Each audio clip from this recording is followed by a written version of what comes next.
The next book is really, really long, but it's kind of a good story, so I thought I would read it to you. It's called How the Grinch Stole Christmas by Dr. Seuss. Those are all the wreaths. How the Grinch Stole Christmas. How the Grinch Stole Christmas by Dr. Seuss. For Teddy Owens. Every Who down in Whoville liked Christmas a lot.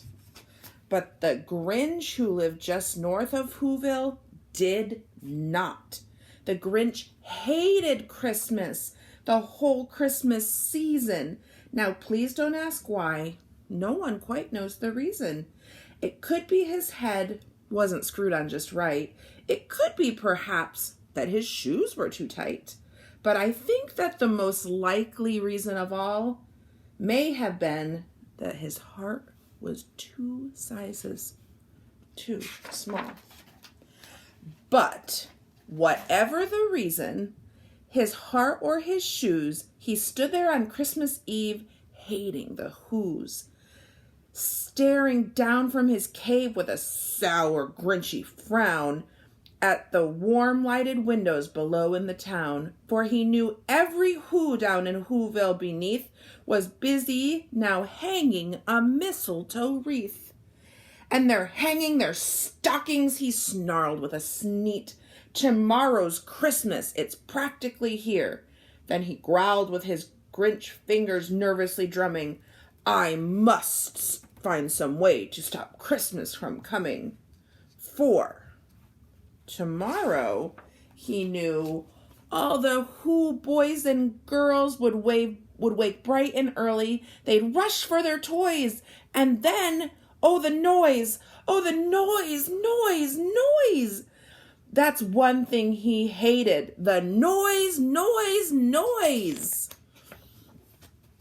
Then the Whos, young and old, would sit down for a feast. And they'd feast, and they'd feast, and they'd feast, feast, feast.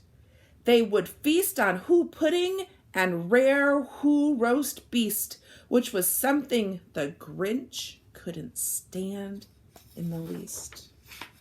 And then they'd do something he liked least of all.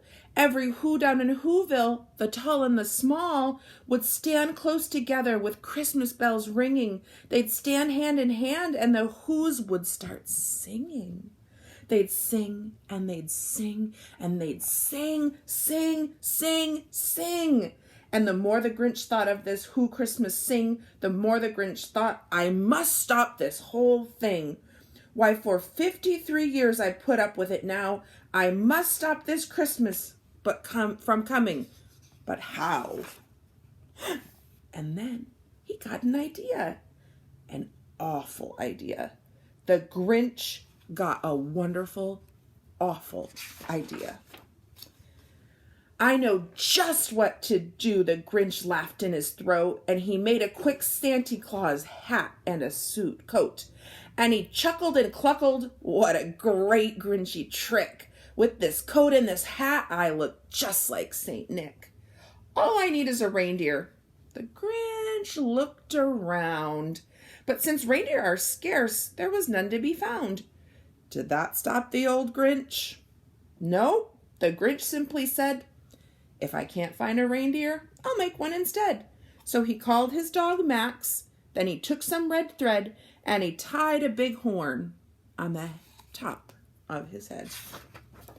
Then he loaded some bags and some old empty sacks on a ramshackle sleigh and he hitched up old Max. Then the Grinch said, giddy up!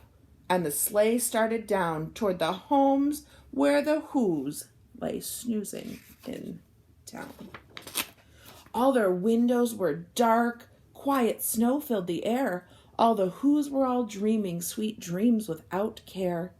When he came out to the first little house on the square, this is stop number 1, said the old Grinchy Claus hissed, and he climbed to the roof, empty bags in his fist.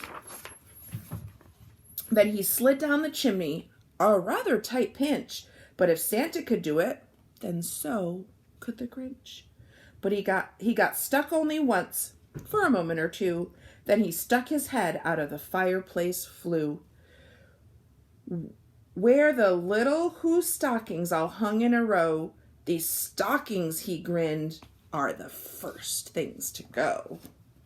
Then he slithered and slunk with a smile most unpleasant around the whole room, and he took every present.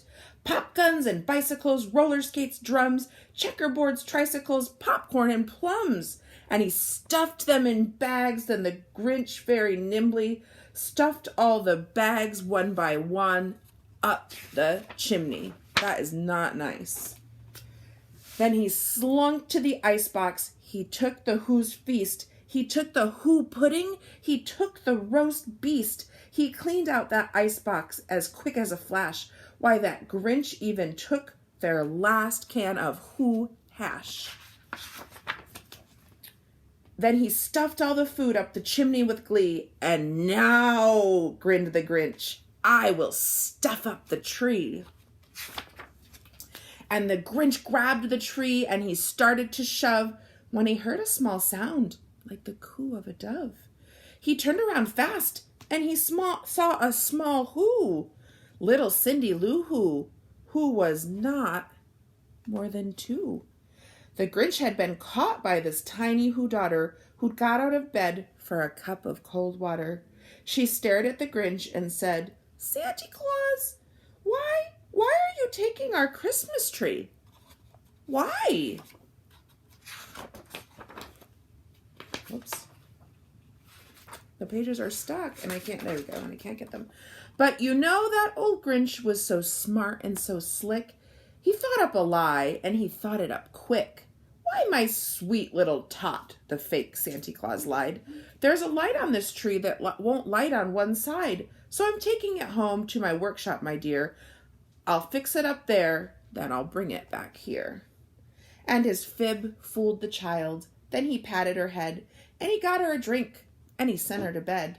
And when Cindy Lou Who went to bed with her cup, he went to the chimney and stuffed the tree up. Then the last thing he took was the log for their fire. Then he went up the chimney, himself the old liar. On their walls he left nothing but hooks and some wire. And the one speck of food that he left in the house was a crumb that was even too small for a mouse.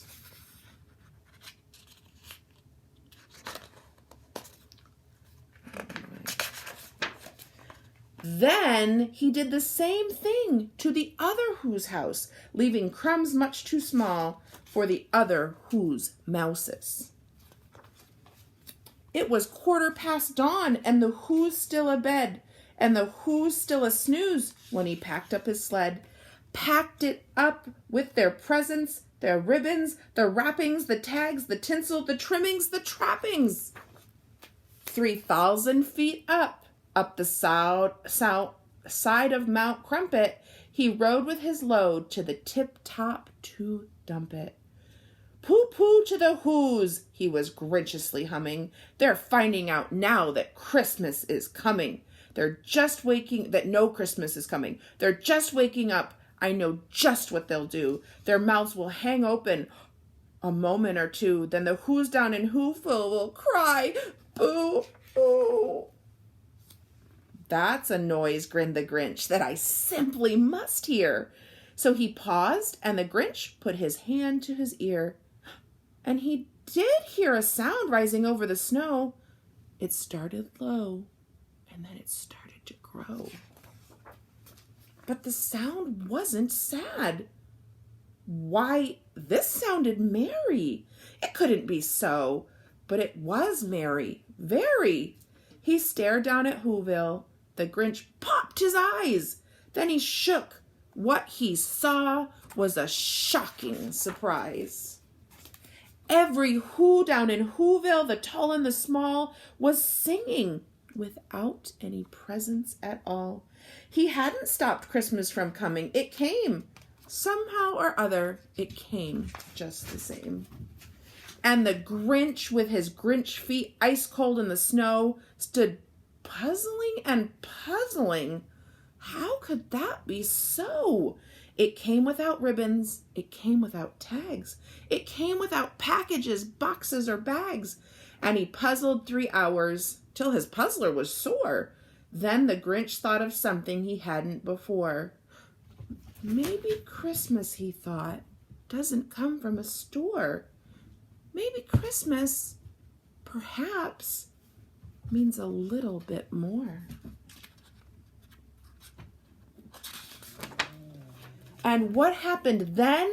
Well, in Whoville they say, the Grinch's small heart grew 3 sizes that day. And the minute his heart didn't feel so tight, he whizzed with his load through the bright morning light, and he brought back the toys and the food for the feast. And he, himself, the Grinch, carved the roast beef. He decided he was going to be nice. He wasn't going to be mean anymore. All right. You know what Auntie Colleen has? That was a really long book. Auntie Colleen has a hug and a kiss. Auntie Colleen loves David so much, and Auntie Colleen loves Jean Marie so much, and Auntie Colleen loves Eleanor so much. Bye. I love you.